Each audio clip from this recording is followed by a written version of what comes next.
केंद्रीय मंत्री अश्विनी चौबे ने बगावत का ऐलान कर दिया है। 8 अप्रैल को अपने समर्थकों के साथ एक बैठक के बाद अश्विनी चौबे बागी तेवर में कह रहे हैं कि कुछ लोग साजिश करते हैं, जिनकी साजिश का खुलासा चुनाव के बाद होगा। चिंता करने जैसी कोई बात नहीं है, नामांकन अभी बाकी है और बक्सर में मैं ही रहूंगा।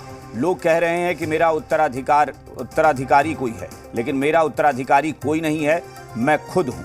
आपको बता दें कि इस पटना में हुई इस बैठक में कुम्हरार से बीजेपी विधायक अरुण सिन्हा भी मौजूद थे।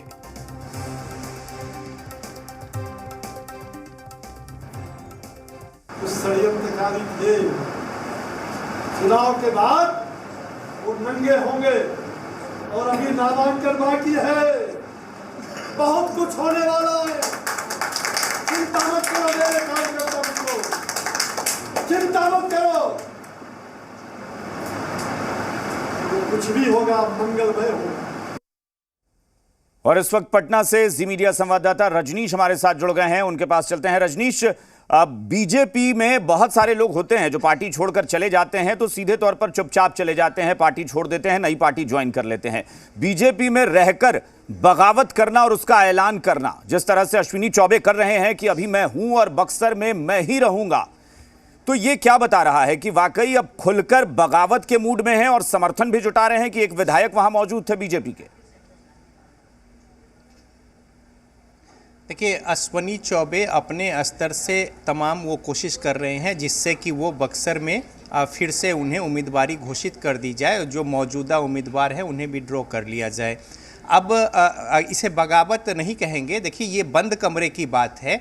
मीडिया में अश्विनी चौबे उतना ही तक बोले हैं सीमित शब्दों में, जिससे कि उनके तेवर भी तल्ख लग जाए पार्टी आला कमान को, और साथ ही साथ उनकी बात जो है प्रधानमंत्री नरेंद्र मोदी के साथ किस तरीके से हमदर्दी भरी है ये भी साबित हो जाए। तो एक मंजे हुए राजनीतिज्ञ के तौर पर कदम दर कदम अश्विनी चौबे कदम बढ़ा रहे हैं। अब ये देखिए, ये अंदर का विजुअल है और वो बाहर आ गया कमरे से।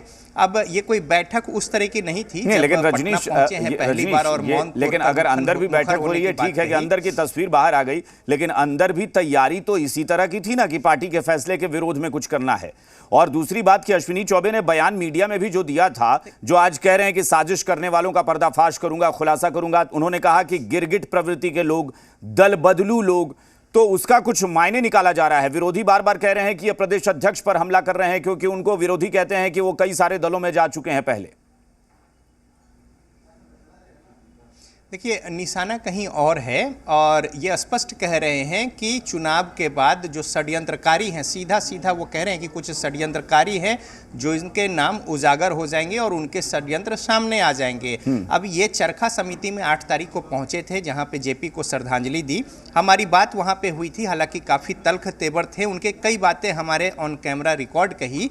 लेकिन ये जो तस्वीर है, ये बंद कमरे में उन्होंने कहा कि मैं कुछ देर यहाँ पर बैठूंगा, और उसके बाद अंदर बंद कमरे में कई सारे लोग थे, जिसमें कि जो विधायक है कुम्हरार के अरुण सिन्हा समेत बीजेपी के तमाम नेता कार्यकर्ता जो उनके साथ है, सहयोगी हैं, उन लोगों की उपस्थिति थी। और उसी क्रम में अश्विनी चौबे इतने खुलकर बोले कि उन्होंने स्पष्ट कहा कि बक्सर में मैं ही रहूंगा और सिर्फ मैं ही रहूंगा, मैं ही रहूंगा। और जिस लहजे और भाव भंगिमा, उनके जो पोस्चर गेस्चर है, बॉडी लैंग्वेज है, दोनों हाथ उठाकर स्पष्ट कह रहे हैं कि मैं ही रहूंगा और इंतजार कीजिए, मंगल ही मंगल होगा। यानी अपने स्तर से कोई कोर कसर नहीं छोड़ रखी है।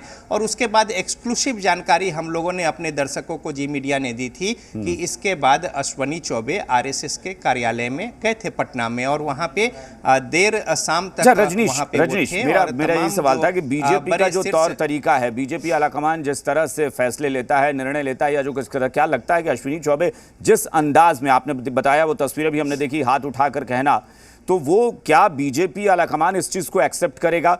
मान मनोबल की बात तब होती है जब कोई नाराजगी सॉफ्ट अंदाज में जता रहा हो तब, लेकिन वो जिस अंदाज में अश्विनी चौबे का ये वीडियो आ रहा है और सार्वजनिक हुआ है, क्या लगता है कि आलाकमान वहां सॉफ्ट रुख अपनाएगा या फिर आगे मुश्किल हो सकती है? देखिए, अपने लहजे में और अपने तरीके से उन्होंने बातें अपने शीर्ष नेतृत्व तक को पहुंचाई है। इसके अलावा जेपी नड्डा से लेकर और अमित शाह तक दिल्ली में उनकी बातें हुई। हालांकि वो अमित शाह का फ़ोन भी नहीं रिसीव कर रहे थे। जेपी नड्डा उन्हें लेकर अपने साथ अमित शाह के पास गए और उन्हें उम्मीद थी कि प्रधानमंत्री नरेंद्र मोदी की ओर से इस मामले में सार्थक कुछ पहल होगी। अब बहरहाल ये तमाम बातें जो है वो चल रही थी, फिर यहाँ पे वो पहुंचे हैं। बिल्कुल। ये बंद कमरे की बात जो बाहर हो गई है, जाहिर तौर पे पार्टी के स्तर पर देखे जो अनुशासन के लिए जानी जाती है, उसमें कहीं ना कहीं कुछ मुश्किल स्थिति होगी। एक बार मैं बयान एक बार बयान हम फिर सुनाते हैं अपने दर्शकों को, और वो देखें बयान कि किस तरह से अश्विनी चौबे ने अपने तेवर दिखाए। लेकिन हाँ, कुछ षड्यंत्रकारी थे। चुनाव के बाद वो नंगे होंगे और अभी नामांकन बाकी है।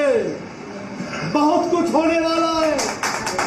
चिंता मत करो मेरे कार्यकर्ता मित्रों, चिंता मत करो। कुछ भी होगा मंगलमय होगा। मैं ही रहूंगा बक्सर में, मैं ही रहूंगा। तो अश्विनी चौबे ने साफ कर दिया है कि बक्सर में मैं ही रहूंगा, कार्यकर्ताओं को, मेरे मित्रों को चिंता करने की जरूरत नहीं है। बहुत बहुत शुक्रिया रजनीश, फिलहाल इसका